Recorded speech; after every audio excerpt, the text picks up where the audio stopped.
నిన్నెవరో నాశనం చేస్తున్నారు, నీకెవరో శత్రువులు ఉన్నారు, నిన్నెవరో పగపట్టారు అన్న ఆలోచనలు ఉన్నావు కదా. నిన్ను నువ్వు ఎంతైతే నష్టం చేసుకుంటున్నావో అంతగా ఇంకెవరూ నాశనం చేయరు. అంటే నీకు నువ్వే చాలా శత్రువుగా ఉన్నావు అన్న విషయం తెలుసుకోవాలి. ఎందుకంటే ఇనుముని ఎవ్వరూ నాశనం చేయలేరు, దానికి పట్టిన తుప్పే దాన్ని తినేస్తుంది. అలాగే నిన్ను కూడా ఎవరు ఓడించలేరు. నీలో ఉన్న నెగిటివ్ ఆలోచనలే నిన్ను ఓడిస్తున్నాయి. నీ లైఫ్లో స్ట్రెస్ బాగా పెరిగిపోయింది, నేను పని చేయలేకపోతున్నాను, ఒత్తిడి బాగా పెరిగిపోయింది అని బాధపడుతున్నావు కదా. వాస్తవం ఏంటంటే వజ్రం అనేది ఒత్తిడిలోనే పుడుతుంది. అలాగే మనిషి కూడా కష్టాల్లోనే, ఒత్తిడిలోనే ప్రకాశిస్తాడు, డెవలప్ అవుతాడు. నీ జీవితంలో వచ్చిన కష్టాలని నువ్వు నెగిటివ్గా కాకుండా పాజిటివ్గా చూడటం మొదలుపెట్టు. అందుకే నీ జీవితంలో ఉన్న ఒత్తిడిని సమస్యగా కాకుండా అది నిన్ను మలిచే గురువుగా చూడు. నువ్వు చాలా గొప్పవాడివని, నువ్వు చాలా గొప్ప మేధావని నీ గొప్పలు నువ్వే చెప్పుకుంటున్నావా? నిన్ను గొప్పవాడిగా గుర్తించాలని నీ బడాయిలు నువ్వే చెప్పుకుంటూ తిరుగుతున్నావా? ఒక్క విషయం గుర్తించు, విత్తనం మహావృక్షంగా ఎదగాలంటే ఆ విత్తనం నేలలో పూడ్చబడినప్పుడే మొక్కగా మొలుస్తుంది, తర్వాతే మహావృక్షంగా ఎదుగుతుంది. అలాగే ఎప్పుడైతే నీలో ఉన్న అహంకారాన్ని నువ్వు వదిలేస్తావో, నిన్ను తొక్కేసుకుంటావో, అప్పుడు మాత్రమే నువ్వు గొప్పవాడిగా గుర్తించబడతావు. ఎవరైతే తను తగ్గించుకుంటారో వారే హెచ్చించబడతారు.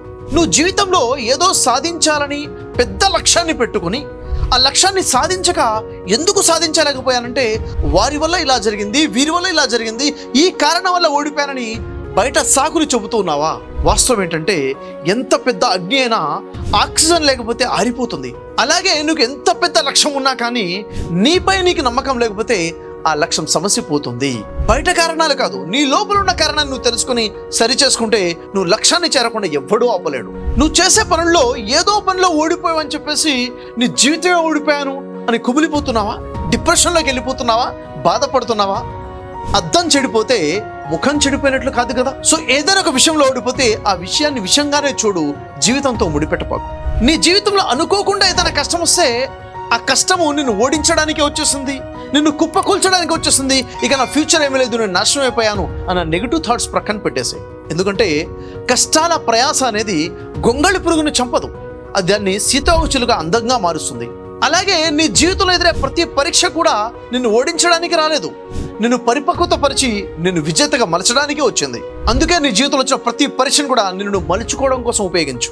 నీ జీవితంలో నువ్వు ఊహించినటువంటి పెద్ద సమస్య ఎదురైతే నా జీవితం అయిపోయింది అన్న ఆలోచన అవుతూ, తుఫాను ఎంత పెద్దగా ఉండొచ్చు కానీ దాన్ని దాటేది చిన్న పడవ మాత్రమే.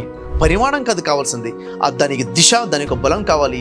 నీ సంకల్పం పాజిటివ్గా ఉంటే, నీ ఆలోచన పాజిటివ్గా ఉంటే ఎంత పెద్ద సమస్యనైనా కానీ నువ్వు అధిగమించగలుగుతావు. నీ జీవితం మొత్తం కష్టాలతో నరకప్రాయంగా కనిపిస్తుందా? మనసు శాంతిగా ఉంటే ప్రపంచము, జీవితం మొత్తం ఆనందంగా కనిపిస్తుంది. అదే మనసు అల్లకల్లోలంగా ఉంటే పరమానందం కూడా నరకప్రాయంగా కనిపిస్తుంది. జీవితం నరకప్రాయంగా అనిపించినా, స్వర్గమయంగా అనిపించినా అది నీ మనస్సు మీద ఆధారపడి ఉంటుంది. మనస్సు అల్లకల్లోలంగా కాకుండా శాంతిమయంగా ఉండాలి. నువ్వు అనుకున్న లక్ష్యంలో ఒకటో రెండోసారి ప్రయత్నం చేసి ఓడిపోయాను, సాధించలేకపోయానని చెప్పేసి గివప్ చేస్తున్నావా? సూర్యుడు ప్రతిరోజు ఉదయిస్తాడు. నిన్న చీకటి ఉందని ఈరోజు ఆగిపోడు కదా. నువ్వు పడిపోయావని ఆగిపోబాకు, లేచి ప్రయత్నించు, గెలిచి ప్రపంచానికి చూపించు. నీ చుట్టూ ఉన్న లోకం నిన్ను ఎలా చూస్తుంది అన్నది ముఖ్యం కాదు, నిన్ను నువ్వు ఎలా చూసుకుంటున్నావు అన్నదే నీ భవిష్యత్తు నిర్ణయిస్తుంది. నీ భవిష్యత్తు ఉజ్వలంగా, విజయవంతంగా ఉండాలంటే ఈరోజు నీ ఆలోచన విధానం, నీ మైండ్ సెట్ మారాలి. ద లా ఆఫ్ అట్రాక్షన్ కన్నా అడ్వాన్స్గా పనిచేసండి డివైన్ మైండ్ సెట్ ద్వారానే ఇది సాధ్యమవుతుంది. ఎస్, ధార్మిక గ్రంథాలైనటువంటి భగవద్గీత, బైబిల్, ఖురాన్, వేద శాస్త్రాల వెలుగులో డివైన్ మైండ్ సెట్ ఏంటో తెలుసుకుని దానికి తగ్గట్టుగా మన ఆలోచన విధానాన్ని మార్చుకుంటే సక్సెస్ మీ సొంతం చేసుకోవచ్చు. హాయ్, హలో, మీ గురించే మీకు ఉపయోగపడే చాలా ఇంపార్టెంట్ విషయం మాట్లాడుతున్నాను. ఒక 2-3 నిమిషాలు టైం కేటాయించి మొత్తం వినండి. అదేంటంటే లా ఆఫ్ అట్రాక్షన్. ఇంతకీ లా ఆఫ్ అట్రాక్షన్ అంటే ఏమిటి అని మనం అడిగామనుకోండి, ఎవరైనా అంటారు లా ఆఫ్ అట్రాక్షన్ అంటే నేను ఎప్పుడు వినలేదండి అంటారు. కొంతమంది లా ఆఫ్ అట్రాక్షన్ అంటే ఏంటో విన్నాను కానీ స్పష్టంగా తెలియదు, క్లారిటీ రాలేదు, నాకు అర్థం కాలేదని వాళ్ళు కొంతమంది ఉన్నారు. ఇంకొంతమంది లా ఆఫ్ అట్రాక్షన్ అంటే పెద్ద మూఢనమ్మకము అని చెప్పేవాళ్ళు ఉన్నారు. ఇంకొంతమంది అయితే లా ఆఫ్ అట్రాక్షన్ అంటే మోడర్న్ సైన్స్ అని చెప్పేవాళ్ళు ఉన్నారు. ఇంకొంతమంది అయితే లా ఆఫ్ అట్రాక్షన్ అనేది ధార్మిక విషయాలకి వ్యతిరేకమైన విషయాలు, ఆధ్యాత్మిక విషయాలు వ్యతిరేకంగా ఉన్నాయి అని చెప్పేవాళ్ళు ఉన్నారు. కొంతమంది అంటారు లా ఆఫ్ అట్రాక్షన్ అంటే ఏమీ లేదు, కళలు కనటమే, ఏదైతే నువ్వు కలగంటావో అది నీ జీవితంలోకి వస్తుందని చెప్పేవాళ్ళు కొంతమంది ఉన్నారు. కొంతమంది కళ్ళగంటే జరిగిపోతుందా అని చెప్పేసి వాదించేవాళ్ళు ఉన్నారు. కొంతమంది నువ్వు ఏదైతే ఆకర్షిస్తావో అది నీ జీవితంలోకి వస్తుంది, అదే లా ఆఫ్ అట్రాక్షన్ చెప్పేవాళ్ళు ఉన్నారు. ఇంకొంతమంది అయితే లా ఆఫ్ అట్రాక్షన్ అనేది వేదాలకి భగవద్గీతకి విరుద్ధమైన కాన్సెప్ట్ అని చెప్పేవాళ్ళు ఉన్నారు.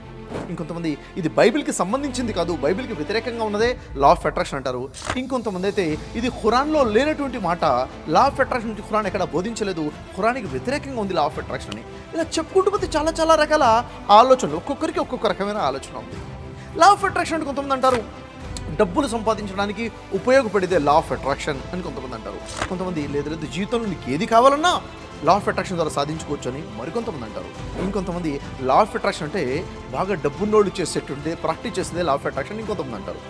ఎన్ని క్వశ్చన్స్ ఉన్నా కానీ అన్ని క్వశ్చన్స్కి సమాధానంగా మీ అందరి కోసం ఒక గుడ్ న్యూస్ ఏంటంటే స్పెషల్గా ఒక 2 hours వర్క్షాప్ మీకోసం ప్లాన్ చేశాను. What is law of attraction అని చెప్పేసి. వాస్తవం ఏంటంటే ఒక మాటలో నేను మీకు చెప్తాను. లా ఆఫ్ అట్రాక్షన్ అంటే ఇది మూఢనమ్మకం కాదు, ఇది మోడర్న్ సైన్స్ కూడా కాదు, ఇది ధార్మిక గ్రంథాలలో వెలుగును ఉన్నటువంటి సైన్స్.